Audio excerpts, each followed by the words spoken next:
네, 안녕하세요. 강사 김태현입니다. 네, 5강 주제는 오브젝트 설정과 콘텐츠 연결입니다. 자, 먼저 오브젝트를 설정할 수 있는 방법들에는 몇 가지가 있는데요. 우선 오브젝트를 배치하기 전에 회전이나 반전 또는 크기 조절, 위치 조정 등의 설정들을 할 수가 있습니다. 설정이 된 다음에는 계속 그 설정이 적용이 되기 때문에 설정을 초기화한 다음에 배치해야 되는 부분들이 조금 주의해야 될 부분 중에 하나입니다. 또 오브젝트가 배치된 다음에는 기능 설정을 할 수가 있습니다. 기능 설정을 할 때는 이 배치된 오브젝트에 가까이 붙어 있는 이 설정 아이콘을 클릭을 하게 되면 이렇게 오브젝트 설정 팝업이 뜨게 됩니다. 그래서 표시 기능, 그다음에 웹사이트 기능, 팝업 기능, 또 개발자 기능으로 나눠져 있는데요. 이 표시 기능에는 오브젝트의 텍스트를 표시하거나 말풍선을 보여주거나 뭐 스탬프나 애니메이션 기능 등이 있고요. 웹사이트 기능에는 새 탭으로 웹사이트를 열거나 팝업으로 웹사이트를 여는 방식의 설정을 할 수가 있습니다. 또 팝업 기능은 텍스트 팝업을 띄우거나 이미지 또는 비밀번호 입력 팝업 또는 객관식 팝업을 띄워서 뭔가 오브젝트와 상호작용을 할 때 활용을 합니다.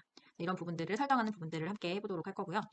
마지막으로 오브젝트도 맵과 마찬가지로 SS스토어에서 구매해서 활용을 할 수가 있습니다. 또 반대로 내가 오브젝트를 제작을 해서 오브젝트를 SS스토어에 판매를 할 수도 있습니다. 그래서 참여자가 판매자가 됨과 동시에 구매자로서 구매 판매가 동시에 일어날 수 있는 그런 구조가 메타버스의 어떤 특성 중에 하나라고 이제 말씀을 드렸었어요.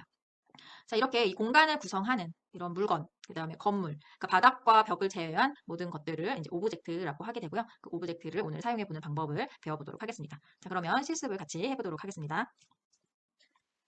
자, 그럼 스페이스 만들기를 해보도록 하겠습니다. 자, 스페이스 만들기 버튼 눌러주시면 우리 템플릿 고르기가 있는데요. 여기 bit맵에서 시작하게 하셔도 되고 템플릿 중에서 하나를 선택해 주셔도 됩니다. 저는 학교 교실을 선택해 보도록 할게요. 자, 그러면 스페이스 이름 설정해 주시면 되고요. 제 실습이라고 이름을 정하겠습니다. 그리고 검색 허용은 안 할 거고요. 교육으로 선택하고 만들기를 하겠습니다. 자, 그러면 이제 공간이 이제 만들어지고 저희가 맵 에디터를 사용을 해서 편집을 해보도록 하겠습니다. 자, 맵 에디터에서 이제 편집을 할 때 이 화면이 굉장히 크기 때문에 이렇게 좌우로 화살표 툴이 선택된 상태에서 좌우로 이동을 해도 되지만 우리가 한 번에 좀 보고 싶을 때는 이 화면을 확대하거나 축소하면 좀 편하겠죠. 컨트롤 키보드에 컨트롤 키를 누른 상태에서 마우스 휠을 아래로 내리면 전체 화면을 축소해서 볼 수가 있고요. 반대로 컨트롤 키를 누른 상태에서 마우스 휠을 위로 올리며 확대한 화면으로 볼 수가 있습니다. 그래서 화면을 이렇게 조정해서 맵을 제작할 때 단축키를 조금 활용을 하시면 좀 더 편하게 편집을 하실 수가 있습니다. 자, 그러면 오브젝트를 이제 설정하는 부분들을 해볼 텐데요. 자, 오브젝트를 선택을 하면 이렇게 오브젝트로 배치된 것들에는 톱니바퀴 모양의 설정 아이콘이 나온다고 말씀드렸었어요. 자, 그러면 이 오브젝트 있는데 설정을 한번 눌러보면 이렇게 뭐 표시 기능, 그리고 웹사이트 기능, 팝업 기능, 개발자 기능이 있습니다. 이 개발자 기능은 NFT를 보유하고 있어야 테스트 적용이 가능하기 때문에 저희가 개발자 기능까지는 안 할 거고요. 여기에서는 표시 기능, 웹사이트 기능, 팝업 기능 정도를 가장 많이 쓰기 때문에 이 세 가지를 중심으로 보도록 하겠습니다. 자, 먼저 오브젝트를 배치할 때는 우리 도장 툴로 한다고 했었어요. 그래서 우측에서 오브젝트를 하나 선택을 해서 카테고리가 나눠져 있기 때문에 여기 화살표를 누르면 확장이 됩니다. 그래서 오브젝트를 선택을 해서 웹에다가 배치를 클릭하면 이렇게 배치를 할 수가 있습니다. 또 지울 때는 우리 지우개 툴을 선택을 하고 지운다고 했었죠. 밑에 있는 이 책상들을 지워볼게요. 그 지웠더니 책상이 일부만 지워지고 일부는 남았어요. 이런 경우는 이제 이 맵을 제작할 때 오브젝트와 상단 오브젝트로 나눠서 제작해서 그렇습니다. 자, 지금 오브젝트와 상단 오브젝트. 자, 지금 상단 오브젝트를 누른 상태에서 밑에 걸 지울게요. 자, 그러면 지금 안 지워진 것처럼 지웠는데 안 지워진 것처럼 되는 이유는 지금 상단 오브젝트가 요 의자 헤드 부분만 상단 오브젝트로 되어 있어서 그래요. 한번 이 상태에서 플레이를 잠깐 해볼게요. 저장을 누르고 플레이를 해보면 자, 지금 제가 오브젝트를 삭제를 했죠. 그래서 지금 여기는 책상이 없는 상태가 됐고요. 이 아래 거는 지금 제가 지웠는데 지운 게 표시가 안 나죠. 맨 아래줄이랑 지금 윗줄이랑 똑같이 책상이 있는데 한번 가볼게요. 자, 여기는 의자에 내가 바깥에 있는 느낌으로 이렇게 되어 있죠. 그런데 이 밑에 책상 의자에 앉으면 내가 안쪽에 있게 됩니다. 이 차이가 있어요. 지금 요거는 상단 오브젝트로 배치가 된 상태이고 이거는 그냥 오브젝트로 배치된 상태예요. 그래서 상단 오브젝트, 그다음에 그냥 오브젝트 지난 시간에 했었는데 이렇게 그냥 오브젝트를 하면 아바타가 그 위로 올라가게 되고 상단 오브젝트로 하면 아바타가 그 아래로 들어가기 때문에 이렇게 현실감을 줄 때 실제 의자에 앉은 것 같잖아요. 근데 현실감을 줄 때 이렇게 활용을 할 수가 있고 제가 여기는 상단 오브젝트를 지웠기 때문에 안 보이는 거죠. 근데 그냥 오브젝트에도 이미지를 이렇게 의자를 포함해서 놓는 거죠. 그리고 내가 가려지는 부분만 상단 오브젝트로 이렇게 헤드만 지금 그렇게 했기 때문에 지워도 지워진 거지만 마치 안 지워진 것처럼 그렇게 지금 보이는 현상이 있어서 잠시 설명을 드렸습니다. 자, 그래서 얘를 지우고 싶으면 이제 상단 오브젝트에서 지워야 된다라는 부분. 또는 배경으로 막 제작한 경우에는 지우는 게 안 되죠. 그러니까 내가 만든 거면 괜찮은데 다른 사람이 만든 이 맵을 구매해가지고 사용하는 경우는 이런 편집에 조금 어려움이 조금 있을 수도 있습니다. 자, 참고하시면 될 것 같고요. 자, 오브젝트 편집하는 부분 계속 해볼게요. 자, 오브젝트의 설정은 여기 이미지 왼쪽에 있는 톱니바퀴를 누르면 기능 설정이 가능하다. 표시 기능부터 하나씩 볼 건데요. 자, 표시 기능 보면 오브젝트 이름 표시, 그다음에 변경, 말풍선 표시, 스탬프, 애니메이션 기능이 있는데요. 저희는 지금은 요거 3개 위에 거 먼저 해볼게요. 자, 이름 표시 한번 해보고 여기다가 나의 작품라고 이렇게 이 오브젝트 위에 써지는 텍스트라고 보시면 됩니다. 실행 범위는 1로 하고 저장을 잠시 한 다음에 이 이미지를 여러 개를 한번 놓고 한 번에 테스트를 해볼게요. 그다음에 색깔이 다른 이 파란색을 놓고 이번에는 이 이미지를 한번 반전시켜 볼게요. 좌우 반전. 그래서 설정, 이미지를 설정, 오브젝트를 설정할 때 여기에서 회전이나 좌우 상하 반전을 할 수가 있는데요. 이렇게 미리 보기를 할 수가 있습니다. 그래서 이걸 적용했을 때 어떤 상태로 되는지.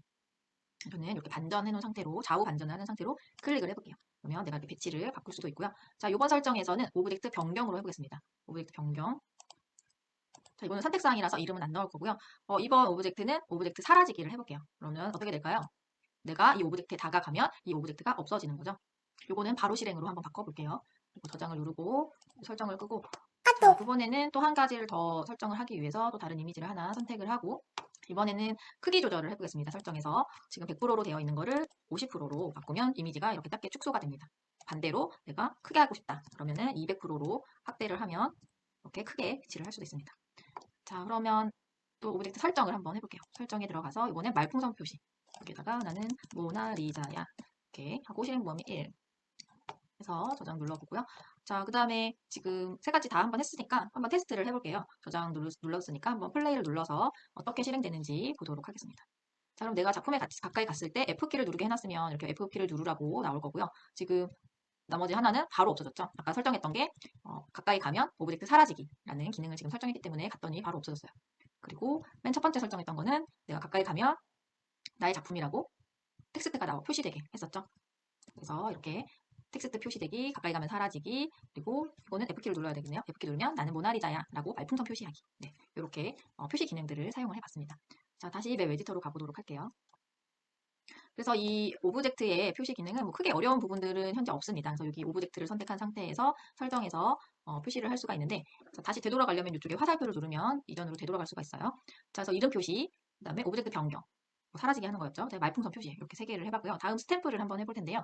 이 스탬프는 우리가 그 오프라인에서 스탬프 모으는 거랑 똑같은 기능입니다. 그래서 어떤 미션을 수행했을 때 이 스탬프를 찍어주는 그런 기능을 하는데요. 제가 S스토어에서 이 겨울 간식지라는 오브젝트를 미리 구매를 했는데 이게 없으신 분들은 S스토어에 가셔서 오브젝트를 구매하실 수도 있습니다. 그래서 매 구매하는 방식이랑 똑같기 때문에 S스토어에 가서 내가 구매하고자 하는 오브젝트 한번 같이 해볼까요? S스토어로 가서 내가 구매하고자 하는 오브젝트 맵 말고 오브젝트를 구매할 거기 때문에 오브젝트로 들어가서 제가 했던 거는 붕어빵이었어요. 음식 중에 하나를 골랐는데 음식 중에 하나를 골라주시면 좋을 것 같아요. 저희가 가까이 가면 음식을 같이 먹은 것처럼 한번 해볼 거라서 여기 겨울 간식들이 있는데 요거를 클릭을 해서 저는 지금 구매 완료가 되어 있는데 여기 사용하기 버튼을 누르시면 구매 완료로 이렇게 버튼이 활성화됩니다. 그러면 구매가 완료된 거고요. 또 내가 이런 오브젝트를 내가 직접 만들 수 있는 분들은 만드셔서 여기 에셋 업로드라고 있습니다. 여기에서 내가 판매자로 에셋을 맵이나 오브젝트, 앱 또는 미니게임을 만들어서 여기 업로드해서 판매도 하실 수가 있습니다. 자, 그럼 다시 맵 에디터로 들어가 보도록 할게요. 자, 그러면 아이템을, 오브젝트를 이제 구매를 한 경우에 바로 여기 목록에 올라오지가 않습니다. 그래서 F5키를 누르셔서 새로 곱침을 한번 해주시고 오브젝트를 선택을 하면 여기에 카테고리로 올라오게 될 거예요. 겨울 간식들 또는 지금 구매하신 오브젝트를 선택을 하신 다음에 자, 여기에다가 이제 저는 이 붕어빵을 획득하면 스탬프를 찍어주는 기능을 설정해 보겠습니다.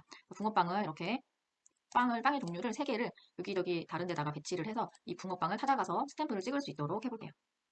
자, 배치가 끝났으면 자, 오브젝트 설정에 들어가야 되겠죠. 그래서 오브젝트 설정에 가서 자, 스탬프로 갑니다. 그리고 얘는 스탬프고 스탬프 이름은 빵찾기. 붕어빵으로 네, 빵찾기. 그 다음에 얘는 스탬프 1번. 실행 범위는 1이고 바로 실행으로 하도록 하겠습니다. 자, 그 다음에 두 번째 것도 스탬프. 그 다음에 스탬프 이름 빵찾기. 스탬프 번호는 얘는 2번. 실행 범위는 1로 하고요. 바로 실행. 그 다음에 마지막 세 번째 오브젝트도 스탬프. 실행 범위 빵찾기. 스탬프 번호는 3번, 실행 범위 1, 바로 실행. 그래서 저장해서 플레이를 해볼게요. 이 스탬프 같은 경우는 이제 미션 수행하도록 할 때 활용하시면 되는데 지금 가까이 가도 아무것도 실행이 안 됩니다. 그냥 빵찾기라고 이렇게 나오기만 하는데 스탬프를 설정을 해두셔야 돼요. 자, 왼쪽에 보면 앱이라고 있습니다. 왼쪽 하단에 앱 추가라고 있는데요. 앱 추가를 누르시면 여기 스탬프 앱이라고 있습니다. 기본적으로 제공되는 앱인데요. 이거를 설치를 누르시면 이렇게 스탬프 앱이 설치가 되고요. 그러면 이제 가까이 갔을 때 스탬프의 기능이 실행이 될 거예요. 한번 가까이 가볼게요. 자, 그러면 내가 가까이에 갔더니 빵 찾기에서 모양이 이렇게 나오죠. 그래서 스탬프 찍기 하면은 1번에 이렇게 도장이 찍힙니다. 자, 그리고 다음 방 한번 가볼게요. 2번 말고 3번 먼저 가볼게요. 3번에 가서 내가 가까이 갔더니 스탬프가 활성화됐고 내가 스탬프 찍기 하면은 3번 방에 도장이 이렇게 찍힙니다. 뭐 이런 식으로 우리가 미션을 수행할 때 활용할 수 있어요. 그래서 스탬프를 획득했다고 이렇게 메시지도 나오게 되고요. 스탬프가 완료돼서 빵 찾기를 이제 종료하는 식으로 활용을 하실 수가 있습니다. 자, 맵 에디터로 다시 돌아가 보도록 할게요. 자, 이렇게 오브젝트의 어떤 기능들을 설정하면 훨씬 다양한 표현들과 활용들을 할 수가 있습니다. 그래서 지금 오브젝트 설정에 이름 표시 변경해서 사라지게 하는 거, 말풍선 표시, 스탬프까지 했고요. 애니메이션은 이런 이미지가 이제 움직이게끔 움직이는 GIF 같은 걸로 표현하게 만드는 방법을 알려주는데요. 이거는 여러 가지 그 이미지 움직이는 이미지를 합쳐가지고 애니메이션처럼 보이게 하는 건데 지금 하기보다는 그 홈페이지의 가이드에 보면 이 애니메이션 기능을 만드는 방법이 자세하게 잘 나와 있습니다. 그래서 홈페이지를 참고하시면 될 것 같습니다. 이건 나중에 가이드, 그 잽스크립트 부분 할 때 제가 가이드 부분 조금 안내를 드릴 건데요. 그때 이 애니메이션 기능도 그 가이드에 들어있기 때문에 거기에서 보시면 될 것 같아요. 자, 다음에 웹사이트 기능을 볼 텐데요. 웹사이트 기능은 우리가 이미지나 뭐 텍스트, 문서, 파일 또는 웹사이트를 이 탭에다가 연결을 할 수가 있습니다. 근데 새 탭으로 웹사이트 열기를 하면 이 메타버스 공간에서 새로운 탭이 열리면서 이 바깥으로 나가게 되죠. 새 창처럼 이렇게 열리게 되고요. 팝업으로 웹사이트 열기를 하는 경우에는 메타버스 공간 안에서 페이지가 열리게 됩니다. 저희는 이 둘 중에서 팝업으로 웹사이트 열기만 한번 해볼게요. 이거 새 탭으로 열기는 나중에 한번 해보시면 될 것 같아요. 자, 팝업으로 열기를 해놓고 웹사이트 링크를 입력해 주시면 되는데요. 저는 제 블로그 링크를 한번 넣어보도록 할게요. 뭐 홈페이지 링크나 뭐 넣으시면 되고요. 전체 화면으로 설정해주고 또 크기도 내가 원하는 픽셀로 지정을 할 수도 있습니다. 전체 화면으로 대부분 하는 편이고요. 자, 실행 범위를 1로 하고 F키 눌러서 실행이 되도록 해놓고 한번 가도록 할 텐데요. 지금 붕어빵에 링크가 걸려 있어서 제가 여기 모나리자에다가 바꿔서 다시 설정을 해볼게요. 자, 이렇게 해서 저장하고 플레이. 웹사이트 같은 경우는 그런데 단점이 조금 있는 게 보안의 문제로 링크 연결을 막아놓은 경우에는 링크가 안 될 수도 있습니다. 자, 우선 가까이 가면 이렇게 F키를 누르라고 나오고 F키를 누르면 지금 제 블로그가 이렇게 연결이 됩니다. 네, 이렇게 내 홈페이지를 연결을 할 수가 있는데요. 막혀 있는 경우, 보안 문제로 막아놓은 경우들이 조금 이제 많은 기관들이 그렇게 하는 경우도 있는데 그런 경우는 이제 페이지 자체를 따로 구성해서 컨텐츠를 연결하거나 또는 다른 방식으로 만들어서 연결을 해야 되는 좀 그런 부분들이 있기는 합니다. 그래서 내가 연결을 직접 해봐야 그걸 확인할 수 있거든요. 그래서 연결이 되는지 안 되는지를 확인한 다음에 가능하다면 이제 웹사이트 링크를 연결을 하실 수가 있습니다. 자, 그럼 다음 기능을 같이 보도록 하겠습니다. 자, 오브젝트에서 설정에서 다시 되돌아가서 지금 이제 웹사이트 열기까지 했는데요. 자, 그 다음에는 이제 팝업 기능을 한번 보겠습니다. 팝업에는 텍스트, 이미지, 비밀번호, 객관식 팝업이 있는데요. 텍스트 팝업은 팝업으로 뭐 띄워주는 거겠죠. 여기에 제가 오브젝트를 하나 더 배치해 볼게요. 명화 갤러리에서 오브젝트 선택을 하고 자, 배치를 한대요. 자, 오브젝트 배치할 때도 한 가지 더 설명을 드릴게요. 여기를 지금 있는 것들을 조금 지우고 오브젝트를 배치할 때 우선 이를 조금 50으로 작게 배치를 해보겠습니다. 자, 원본을 여기에 배치를 하고 자, 그리고 여기를 20으로 바꿔서 배치를 해볼게요. 자, 그러면 원본은 이렇게 칸에 딱 맞게 배치가 되는데 지금 20, x를 20으로 바꾼 경우는 원래 자리에서 20만큼 이동한 위치에 이렇게 오브젝트를 찍게 됩니다. 그래서 좀 세세하게 배치해야 되는 경우 또는 내가 원하는 위치가 지금 위치가 아닌 경우에 이 좌표값을 수정을 해서 이렇게 배치를 바꿀 수가 있습니다. 마찬가지로 세로로 위아래로 세밀하게 조절하고 싶은 경우는 여기에 있는 y값을 바꾸면 되는데요. 먼저 배치한 다음에 수정은 불가능합니다. 더 배치를 하기 전에 먼저 값을 바꾸고 이렇게 배치를 해보면 미리 보기가 가능하기 때문에 미리 확인을 한 다음에 이거 아니라 더 많이 하고 싶다. 아니면 더 적게 하고 싶다. 수정을 하고 그럼 더 가까워졌죠. 지금 11대 그 다음에 21대 보면은 간격이 더 벌어졌죠. 이런 식으로 미리 보기가 가능하기 때문에 확인을 하고 배치를 하시면 되고요. 이 설정이 적용이 되면 이 다음에 할 때도 계속 적용이 됩니다. 지금 여기 있는 설정 값들이 그래서 이 값을 초기화할 때는 이 설정 초기화를 누르셔서 초기화 해주시고 다시 하시면 되고요. 자, 그러면 이 오브젝트에다가 설정을 한번 해보도록 하겠습니다. 설정을 누르고 텍스트 팝업 그래서 별이 빛나는 밤 네, 이렇게 해볼게요. 자, 그래서 실행 범위 정하고요. 그 다음에 또 다른 여러 가지가 있었으니까 나머지도 한번 배치를 해보겠습니다. 여기도 50으로 바꾸고 그리고 오브젝트 설정에서 이미지 팝업은 이미지 파일을 만들어서 이제 불러와야 되는데요. 이 뒤에 저희가 미리 캔버스라는 그 디자인 플랫폼을 활용하는데 그때 한번 해보도록 하고 자, 비밀번호 입력 팝업으로 하겠습니다. 비밀번호 입력 팝업은 여기에다가 암호를 입력하세요. 뭐 이렇게 입력하세요. 또는 뭐 인증번호를 입력하세요. 또는 우리가 막 옥수수 수확할 때 옥수수 입력했죠. 그런 식으로 내가 뭐를 하라고 할지 설명을 입력해 주시는 거고요. 자, 그리고 그러면 비밀번호 제가 설정하는 겁니다. 제가 1111 해볼게요. 또는 여기 퀴즈를 내볼까요? 작품명을 누가 만든 작품일까요? 이렇게 하고 비밀번호에 정답을 넣는 거죠. 답을 맞췄다면 뭐를 할지 오브젝트가 사라지게 할 수도 있고 오브젝트가 다른 이미지로 바뀌게 할 수도 있고요. 텍스트를 띄울 수도 있고 이미지 팝업을 띄울 수도 있어요. 한 번씩 해보시면 되고 텍스트 팝업으로 여기서는 해볼게요. 텍스트 팝업을 해서 정답입니다. 이렇게 해볼게요. 자, 그래서 실행 범위 1로 하고 저장해서 플레이를 해보겠습니다. 그러면 첫 번째 거 먼저 볼게요. 가까이 갔을 때 F키 누르면 우리 팝업 띄우는 거. 별이 빛나는 밤에 라고 팝업을 띄웠고요. 두 번째 거는 비밀번호로 입력하기 했었죠. 가까이 가면 비밀번호. 자, 문제 퀴즈를 냈었어요. 누가 만든 작품일까요? 다르게 쓰는 경우. 다르게 쓰면 잘못되어 있다 이렇게 나오게 되고 정답을 맞추는 경우 는 정답입니다. 라고 이렇게 팝업을 띄워주는 형태로 텍스트를 띄워주는 형태로 만들었습니다. 이런 기능들을 활용을 해서 뭐 교육으로 활용을 할 수도 있고 다양한 방법으로 활용을 할 수도 있겠죠. 여기에서는 이제 F키 눌렀을 때 작품에 대한 설명을 넣을 수도 있고 그 부분은 나중에 실습할 때 한 번 더 해볼 거고요. 여기는 우리가 퀴즈를 할 수도 있고 또는 뭐 인증 번호가 있는 사람만 이 작품을 확대해서 볼 수 있게끔 인증 번호를 입력하세요 한 다음에 인증 번호를 입력하면 이미지 팝업을 띄워서 원본 이미지를 크게 볼 수 있게끔 이런 설정들도 할 수 있겠죠. 이런 기능을 가지고 어떻게 활용할 건가를 아이디어를 생각하는 게 굉장히 중요합니다. 좀 창의적인 아이디어가 있다면 좀 더 재미있게 공간을 구성할 수가 있겠죠. 그래서 우리가 텍스트 팝업 그리고 비밀번호 입력 팝업을 해봤어요. 이미지 팝업이나 객관식 팝업은 한번 해보시면 될 것 같습니다. 네, 지금까지 오브젝트를 배치하고 또 이 하단에서 회전이나 반전, 크기 조절, 위치 조절하는 것들 조금 한 번씩 해봤고요. 그 다음에 SS 스토어에서 내가 오브젝트를 불러오는 것들 그리고 또 오브젝트의 우리가 설정에서 여러 가지 기능들을 할 수 있었는데요. 표시 기능과 웹사이트 기능, 팝업 기능에 대해서 알아봤습니다. 네, 이번 강의는 여기까지 마치도록 하고요. 다음 강의에서 뵙도록 하겠습니다. 감사합니다.